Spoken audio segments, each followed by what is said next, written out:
A pay-to-play scheme has former St. Louis County Executive Steve Stenger sitting in a South Dakota prison tonight. He was sentenced to nearly 4 years, but News 4 learned he's likely to serve about half that time. News 4's Kim Sainan sat down with his attorney tonight, and Kim, Stenger just reported to prison last month. Yeah, at the end of September is when he actually went to that prison in South Dakota. But here's the thing, this early release we're talking about tonight is not a done deal. Stenger's attorney says there are a few more hoops Stenger has to jump through before this early release is set in stone. The biggest one is to not get in trouble.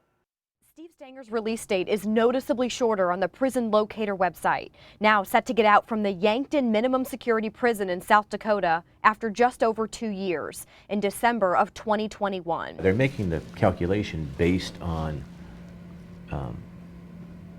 the conditions that these things play out the way everybody believes they will play out. That's Stenger's attorney, Scott Rosenblum, seen here leaving an August court date together. Why this is newsworthy, I don't know. It's pretty standard fare. Who are you trying to fool? Mr. County Executive. Who are you trying to fool? It is newsworthy because Stenger pled guilty to federal fraud charges in May for a scheme where he'd do favors, like provide county contracts in exchange for campaign contributions. Still, Rosenblum claims Stenger isn't getting special treatment.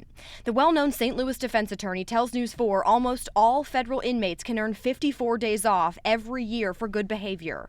And if Stenger or other inmates successfully complete the residential drug abuse program, another year of their sentence can get shaved off. If I were a betting man, it's going to play out that way. I mean, I don't think he's going to go off the rails in a low-level prison camp. Tonight, St. Louis County residents who didn't want to go on camera say they aren't surprised to hear Stenger's sentence is set to basically be slashed in half. And I think that to the extent there's people in the county that are upset, I think that they ought to focus on rooting for this man to turn his life around and be a productive citizen.